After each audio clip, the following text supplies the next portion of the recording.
I welcome into another edition of the Baltimore Ravens Blitz, the Week 6 edition. We're looking ahead to the Ravens matchup on the road against the Tennessee Titans. They are coming off a 12-9 loss to the Cleveland Browns, so they're licking their wounds a little bit. It's a game of missed opportunities, maybe some missed plays where Baltimore controlled its own fate but let this game slip away. So that's the feeling and the vibe right now, and the Ravens are addressing those issues. 12-9, they lose the game on a low knuckling kick by Browns kicker Greg Joseph. A 37-yarder wins that game, kind of gets Cleveland feeling good about itself in the AFC North, gives this division a wide open feel to it. 7 plays, 65 yards late in the overtime period to win the game. Baker Mayfield, the Browns quarterback, pushed his legacy in the right direction and led a game-winning drive that ended with that Joseph field goal. On the Ravens side, like I said, a feeling of missed opportunities. Their only points in the game came from 3 Justin Tucker field goals. It was an offensive performance where they skewed heavy towards the pass, lost their balance a little bit. 57 pass plays to just 25 runs. John Harbaugh, the Ravens coach this week, said they're going to lean on maybe more of a committee approach in the run game, maybe try to get that going with Alex Collins and with Buck Allen. Michael Crabtree in that game, a couple key drops, including a potential winning touchdown. He said he had to get his blank together moving forward. It hasn't been a smooth start to the year for one of the Ravens' prize free agent acquisitions. He leads the NFL in drops. He's trying to pull it together and take a leadership role in that receiving game. Caught just 6 of his 12 targets there against the Cleveland Browns. All these issues are things that the Ravens are looking to fix with the matchup against the Titans on the horizon. So the Ravens are hitting the road for the 3rd straight week, the 4th time in 5 games. It's a road-heavy schedule that will obviously skew more towards a home-friendly schedule down the stretch in the season. They face a 3-2 Titans team that had won 3 straight games prior to Week 5 when they lost to the Buffalo Bills.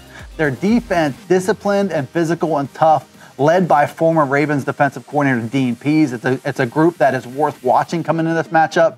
They had that 3-game winning streak snapped. 13-12. They also lost on a last-second field goal by Bills kicker Stephen Hauschka. The Titans offense struggled through the air. This came after a week against the Philadelphia Eagles where they beat the Eagles at home with a passing attack where Marcus Mariota went up over 300 yards. They're still looking for some offensive consistency, especially with that passing game. It's an area where the Ravens can maybe make an impact in this game. 3 turnovers against the Bills. If they can find that formula that can create some takeaways, I like the Ravens to win this matchup as well. So a few matchups, a few items to watch here for the Ravens against the Tennessee Titans. I would say first and foremost, this Ravens defense against Marcus Mariota.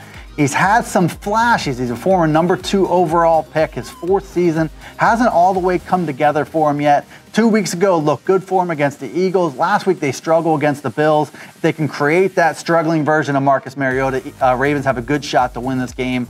Michael Crabtree against this Titans secondary. Crabtree, it's all about him right now and focusing and watching the ball into his hands and limiting those drops. A big game for him where he can build some confidence moving forward will have an impact on this whole Ravens offense.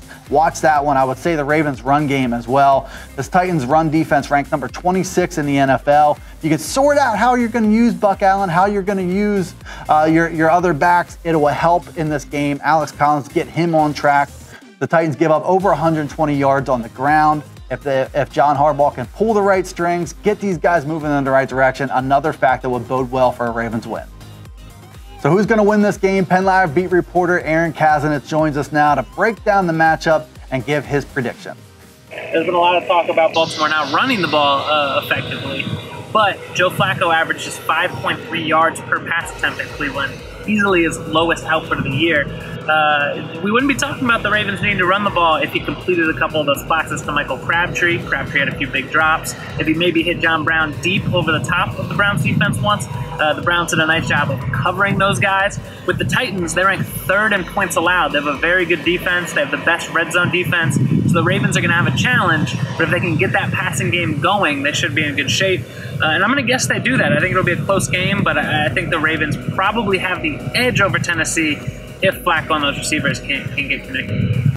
All right, I'm rolling with the Ravens here. I like 20-17. Not a game where you can expect a lot of points. Good, sound defenses. I think it'll be defensive showdown there. Ravens come out on top. I like it 20-17. Tell us what you think right here in the comment section on YouTube, on PennLive.com all year long. Thanks for tuning in to this edition of the Baltimore Ravens Blitz.